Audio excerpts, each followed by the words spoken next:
Fano fighters are claiming to have captured more towns in the Amhara region.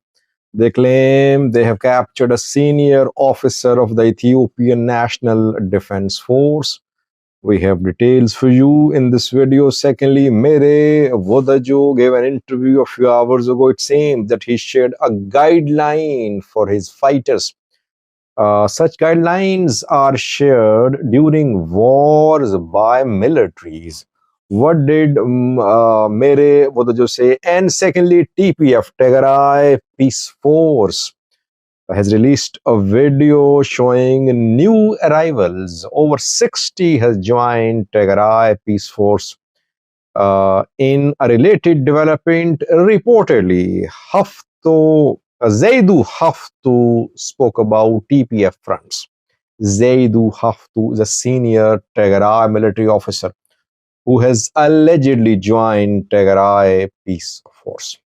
Let's start from the Amhara region, where Fano fighters have been advancing in Wollo. They are rapidly advancing, taking control of cities. I did a live chat last night. I explained what Fano's plans are. General Tafra Mamu is saying that Fano has changed its strategy. It has started conventional war in the Amhara region. It is now changing the gear from guerrilla war to conventional war. Last night, Amhara Fano national spokesperson claimed that Fano fighters have captured a colonel of the Ethiopian National Defense Force. His name is Colonel Habtamo Assefa. No pictures have been released, no videos have been released by Fano groups. Abebe Fantao, I think, is Amhara Fano National Force spokesperson, and he made this claim. We're waiting for visual confirmation because a few days ago, some pro-Fano sources claimed that Lieutenant Colonel Zerehon had been captured by Fano fighters. He is the head of 12th Division of the Ethiopian National Defense Force. But that claim could not be confirmed. So let's see. We are waiting for confirmation. Secondly, according to Fantao, 2 more towns were taken by Fano fighters. 2 more towns and 8 cabales were taken by Fano fighters yesterday. Firstly, Mekane-Selam has come under Fano control. Where is Mekane-Selam situated? Mekane-Selam is situated on Dasi to Gujam Road. One main road which connects Dasi, Wollo with Gujam passes through Mekane-Selam. Mekane-Selam is very strategic. No pictures have been released by Fano from Mekane-Selam, but Fano spokesperson says Mekane-Selam has come under Fano control. Mekane-Selam is in South Wollo. It's towards Gujam side, close to Gujam. And secondly, Legahida is under Fano control. Legahida was part of Vareilo. It's a district in South Wollo. So Fano groups rapidly advancing in South Wollo from North Wollo. Meanwhile, they claim to have captured 8 cabales in Dasi Zoria as well. Dasi Zoria surrounds Dasi and Kambolcha. Fano fighters have not entered Dasi city. They haven't entered Kambolcha, but they are taking control of cabales around Dasi and Kambolcha. They're doing the same around Woldia too. They haven't entered Woldia, but they are cutting off roads to Woldia. They are taking control of cabales, main towns around Woldia. They want to lay siege to Woldia. Woldia to Dasi movement of traffic remained suspended yesterday, and I think it will remain suspended now, keeping in view Fano's advance here. So they want to capture big cities after taking control of cavalries around the big cities. That is why they're targeting Dassi Zoria, where they have captured 8 cavalries. And they are pushing towards Dassi, definitely, and Woldia.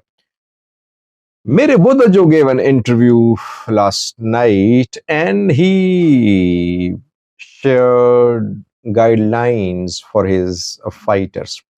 Such guidelines, I remember, were shared by Tigray fighters when Tigray fighters entered Amhara region last in 2021. Mihret Wodajo says that Fano groups have thousands of prisoners of war. Ethiopian National Defense Force soldiers have been taken prisoner by Fano fighters.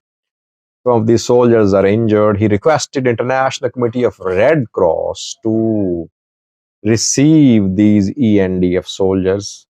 He said that if we release these soldiers, they'll again join ENDF and be deployed to front lines. That is why we want to hand them over to the Red Cross. Secondly, he said that I have directed my fighters that they should not take action on PP supporters. When my fighters enter town cities, they won't go to the houses of the families of Prosperity Party leaders and government people. Thirdly, he talked about international law. He said that POWs are being treated in a good manner in accordance with international laws. He said that he has directed his fighters to ensure that when they enter town cities, they must protect churches, schools, government buildings. There should be no robbing, no stealing, no vandalizing in the towns and cities. This is what we used to hear during 2021 when Tigray fighters entered town cities. So now it means that foreign fighters want to take control of and they want to remain in control of town cities. That is why they have announced this sort of SOP for their fighters. But will they be able to remain in control of town cities which they have captured? We'll have to wait to see that. Meanwhile, Abeba Tadas, a deputy chief of staff of the Ethiopian military, gave an interview. I explained that interview in last night's live chat to Abeba Tadas is saying that basically foreign fighters have been hit hard recently, especially in Gujum and South Gondar Fano groups have, he calls them extremists. Extremists have suffered heavy losses. Fano fighters basically want to cover up their losses by making claim that they are inflicting losses on the Ethiopian National Defense Force in Wollo, which is not true. I think about Tadase should watch the videos released by Fano fighters. They should watch.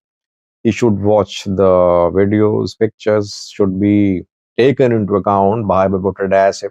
Fano groups are not making empty claims. They are sharing pictures, videos to substantiate their claims.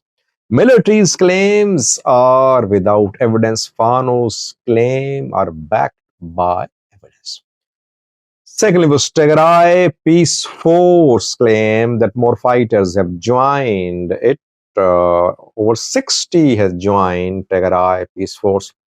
TPF's role could be crucial in case of full-scale eruption of war between federal government and the players in Ethiopia. The players include Fano, Ola, TPLF, etc. Gradually, we are seeing that TPF is getting bigger with every passing day. In last night's live chat, I shared exclusive information with you that in Abala, more TPF and ENDF deployment is happening, being confirmed to sources who visited the area. You can watch that live chat of last night. Meanwhile, General Zaidu Kiros is being quoted by TPF supporters that Zaidu Kiros has joined TPF. For several weeks, we have been hearing that Zaidu Kiros, Tigray female general, has joined TPF. We were waiting for confirmation. We haven't heard from her so far, but statements attributed to her are being shared by TPF sources. And now, according to TPF sources, General Zaidu Kiros has said that there are 4 fronts where TPF fighters are being organized, and they're being organized on these 4 fronts to restore peace and normalcy in Tigray. Which 4 fronts? I don't know, one or two, or at least in the far region. The remaining 2 or 3 could be in the parts of Tigray. But let's see, will Zaidu Kiros come out and announce her affiliation? Has she joined TPF or not? Watch the clip showing new TPF members. Over 60 joined TPF in the last few days. Thanks for watching.